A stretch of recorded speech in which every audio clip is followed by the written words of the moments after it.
Finland का tourist visa apply करना चाहते हो और रिफ्यूज़ल से डर रहे हो या फिर आपकी ऑलरेडी रिफ्यूज़ल आ चुकी है, तो इस वीडियो में कंप्लीट डिटेल मिलेगी कि किन कारणों के करके आपकी रिफ्यूज़ल आई है। सब्सक्राइब कीजिए हमारे इस चैनल को और टूरिस्ट वीज़ा में आने वाले अपडेट्स के बारे में अप टू डेट रहिए।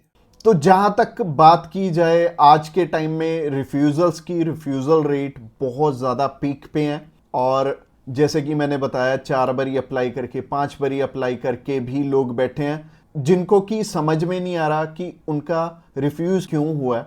तो सबसे बड़ी इसमें दिक्कत होती है रिक्वायरमेंट्स की। एक एम्बेसी की जो रिक्वायरमेंट है ना, वो ना तो आपको किसी साइट से मिलेगी और ना ही इसमें इलेबोरेट आपको एम्बेसी करेगी, चाहे उन्हें खुद फोन लगा लेना, चाहे आप वीएफएस को फोन लगा लेना, वो भी आपकी हेल्प नहीं करेंगे।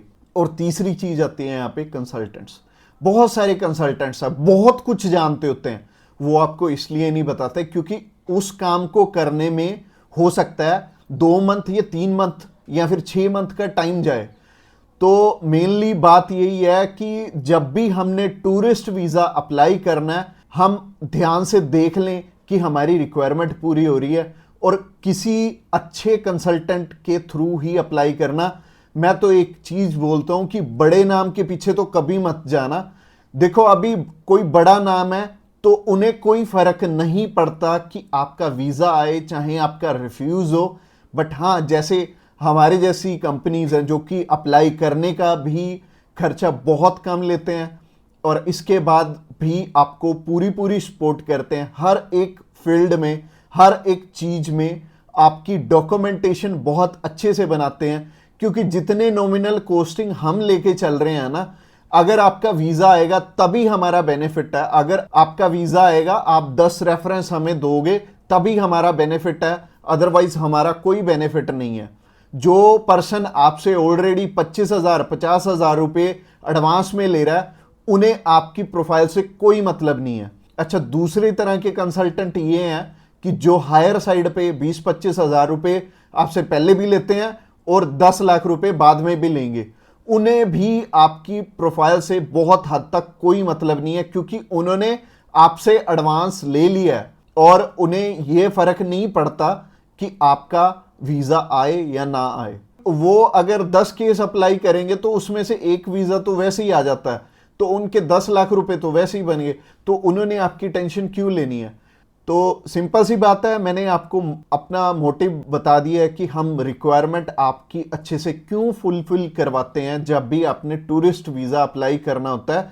क्योंकि हमें आपसे बहुत कम पैसे मिलने हैं। अगर आपका वीजा नहीं आएगा, आपसे हमें रेफरेंस नहीं मिलेंगे, तो हमारा फायदा ही नहीं है इस काम में आने का। इसके अलावा पहला रीजन तो हो गया जो कि रिक्वायरमेंट के ऊपर है कि रिक्वायरमेंट अपनी बहुत अच्छे से समझ लेना और पूरी कर लेना, तभी वीजा अप्लाई करना। और दूसरा रीजन है कि आपके फाइनेंशियल डॉक्यूमेंट्स बहुत अच्छे से फुलफिल नहीं हुए होते। तो फाइनेंशियल डॉक्यूमेंट्स अगर अच्छे से पूरे नहीं होंगे तो एम्बेसी आपको वीजा, आप ही बताइए, कैसे देगी? उन्हें एक प्रॉपर प्रोफाइल चाहिए, उन्हें ऐसी प्रोफाइल चाहिए कि स्टेप बाय स्टेप आपके सारे डॉक्यूमेंट्स आपस में मैच कर रहे होने चाहिए। जैसे कि आपका जो ऑक्यूपेशन है, वहां से आपकी कितनी मंथली इनकम आ रही है और क्या वो उसी प्रोफेशन से इनकम आ रही है आपकी, और आपके फाइनेंशियल्स आपस में मैच कर रहे होने चाहिए, तभी आपका वीजा लगेगा। तो अगर आपको नहीं पता है कि आपके फाइनेंशियल मैच कर रहे हैं या नहीं कर रहे, तो आप क्या कर सकते हैं? आप अभी हमें कॉल कर सकते हैं, आप जान सकते हैं कि आपके फाइनेंशियल अच्छे से मीट कैसे होंगे। और कॉल तो आप इस वीडियो के एंड में ही हमें करना, क्योंकि आगे जो रीजन है वो भी बहुत स्ट्रॉन्ग रीजन है कि आपका वीजा इन इन कारणों से भी हो सकता है। प्रोफाइल का तो मैंने आपको बता दिया कि आप हमें कॉल कर लेना। इसके अलावा जो तीसरा सबसे बड़ा रीजन है वो है कि आपके यहां पे इंडिया में टाई स्ट्रॉन्ग ना होने, यानी कि इंडिया में आपका कोई ऐसा रीजन नहीं है कि आप वापस लौट के आओ। जैसे कि मैरिड है अगर कोई, तो उनकी वाइफ उनका रीजन बनती है वापस आने का, और अगर कोई अनमैरिड है उसको थोड़ी सी प्रॉब्लम ही आती है। बट इसका भी सोल्यूशन है कि आप बेटर है, अगर आप 20-21 साल के हो, 22 साल के हो, तो बाहर जाने के लिए मैरिज तो करोगे नहीं, तो कर क्या सकते हो आप अपनी मम्मी या फिर अपने पापा में से किसी एक जने को अपने साथ में अप्लाई करवा लो।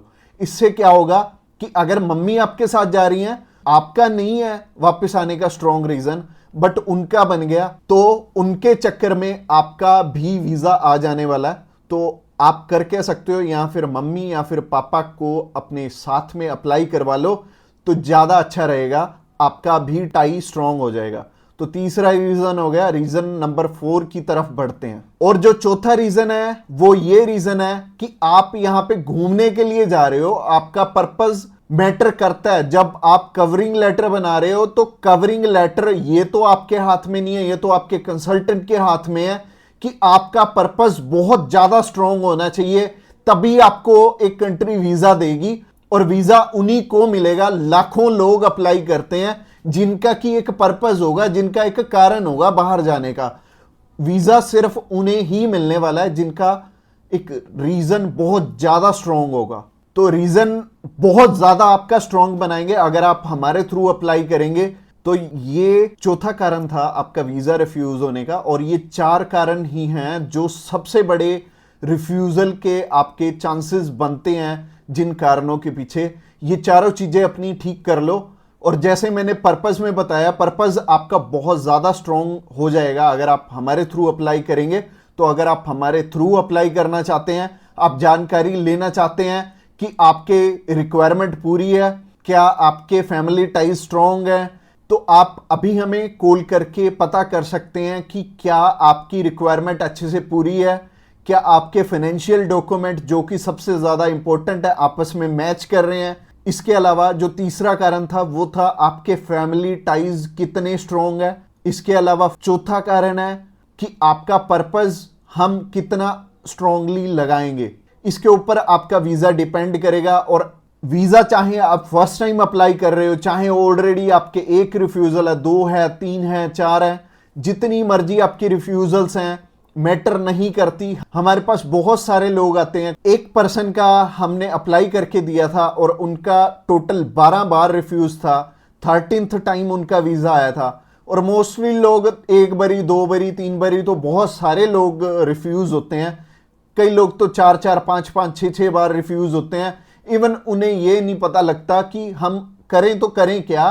वीजा तो हमें लेना है, और लेना भी बिल्कुल सही मायने में है, एक्स्ट्रा पैसे देके नहीं लेना, एक बिल्कुल नॉमिनल चार्जेस में ही अप्लाई करवाना है किसी से। तो उस कारण में वो ट्रैवल हिस्ट्री वाली साइड भी जाते हैं। तो ट्रैवल हिस्ट्री वाली साइड मैं तो बिल्कुल नहीं बोलूँगा कि आपको ट्रैवल हिस्ट्री बनानी चाहिए, क्योंकि इस टाइम एयर टिकट्स ही इतनी महंगी हैं कि अगर आप एक कंट्री में भी ट्रैवल करते हैं तो आपका 70 से 80 हज़ार रुपये लग जाते हैं। इसके अलावा अगर आप 3-4 कंट्रीज में ट्रैवल कर लिए तो आपके 3-4 लाख रुपए खराब हो जाने वाले हैं। और जैसे कि मैंने आपको पर्पस वाली वीडियो में बताया था, 15 से 16 हज़ार रुपये में आप हमारे थ्रू अप्लाई कर लेंगे और आप कम से कम 3 लाख रुपए में अपना 20 बारी अप्लाई कर पाओगे।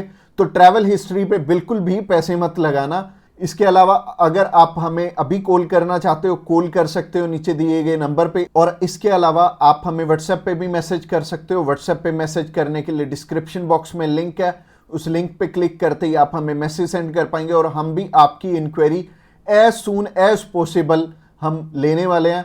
और हमारी टीम्स ऑफ एक्सपर्ट्स हमेशा रेडी है और वो सारे टीम मेंबर्स को पर्सनली मैंने ही ट्रेंड किया हुआ है और आपकी हर एक ज़रूरत को वो समझेंगे और फिर उसी अकॉर्डिंग आपको गाइड करेंगे। और आपको बिल्कुल भी टेंशन नहीं लेनी, जब भी आपने वीज़ा अप्लाई करना है आप हमारे थ्रू ईजिली कर सकते हैं। अगली वीडियो हमारी सी टाइप के वीज़ा के ऊपर रहने वाली है कि सी कैटेगरी में बहुत सारे हमारे पास ऑप्शन होते हैं अलग अलग, जिनके थ्रू की वीज़ा अप्लाई करने में हमारा पर्पस बहुत स्ट्रॉन्ग हो जाता है। तो सी टाइप में जैसे कि बिजनेस वीज़ा हो गया, स्पोर्ट्स वीज़ा हो गया, कल्चर वीज़ा हो गया, मेडिकल वीज़ा हो गया, तो ये सारे वीज़ा के बारे में हम बात करने वाले हैं, जो कि हमारी नेक्स्ट वीडियो रहने वाली है।